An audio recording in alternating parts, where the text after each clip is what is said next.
আসসালামু আলাইকুম। কেউ চিনুক আর না চিনুক, নাটোর জেলার মানুষ যে চিনে না এরকম মানুষ খুব কমই আছে। হ্যাঁ, আজকে আমরা নাটোর জেলার সিংড়া উপজেলার তিসিখালী চলন বিলের মাঝে অবস্থিত হজরত ঘাসি দেওয়ান রহমতুল্লাহের মাজার পরিদর্শন ও ভ্রমণের উদ্দেশ্যে এসে পড়েছি।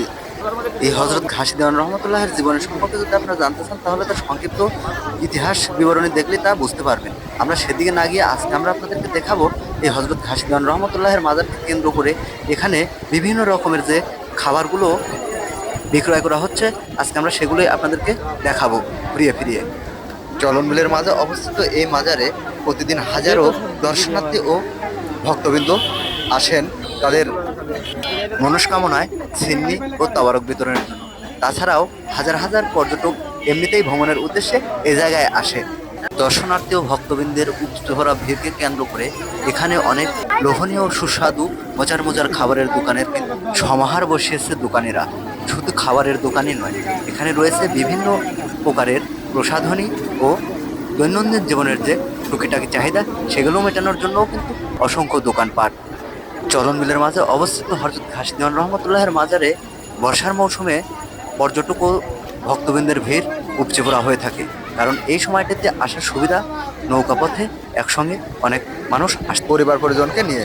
এদিকে কিন্তু খাবারের যেন জুড়েই মিলছে না, যেদিকে চোখ যায় শুধু খাবার আর খাবার। খাবার দেখলে মনে একদম ভরে যায়।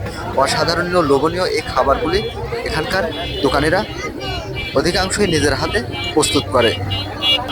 স্বাদে বাদে আহ্লাদে খাওয়ার জন্য ভাজতে আবার তাড়াতাড়ি করে অনেকগুলি জিনিস কিনে নিল। এদিকে আমার কাকা দিচ্ছে, দেখো কাকা দেখেন আগেরকার আইসক্রিমের মতন আইসক্রিম কোনো, আরে বেটা আগেরকার আইসক্রিম কোথায় পাবে, সেই আইসক্রিম কি আছে নাকি। এদিক থেকে ভাইস্তি কেনাকাটা শেষ করে দিল, আমিও একটু সামনের দিকে গেলাম। এদিকে যায় আবার আর এক ভাইস্তি দোকানদারের সাথে দিকে ভাইস্তি করছে, কাকা ভিডিওটা একটু ভালো করে মানেন ভাই।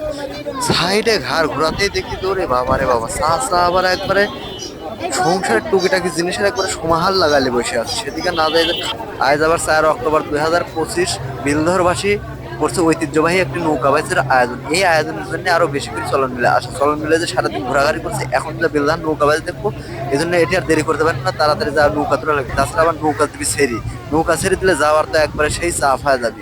চাপ টাপ কাটা এখন নৌকা যা শুয়েরবো। এই যে দূর দূরান্তের মানুষজন আপনারা করছে, যদি কেউ নাটোর জেলা কখনো ঘুরতে আসেন অবশ্যই চলন বিল ঘুরতে আসবেন। আর চলন বিল ঘুরতে আসলে অবশ্যই ঘাসি দেওয়ানের মাজার চলন বিলে ঘুরতে আসবেন। আর প্রকৃতির অকৃত্রিম সৌন্দর্যে ঘেরা চলন বিল, চলন বিলের মাঝে ঠায় দাঁড়িয়ে আছে নাটোর জেলার সিংড়া উপজেলার তিসিখালী হযরত ঘাসি দেওয়ান রহমতুল্লাহের মাজার। আজকে আমরা এই মাজার ঘুরিয়ে আপনাদেরকে দেখালাম, কেমন হয়েছে অবশ্যই কমেন্টে জানাবেন।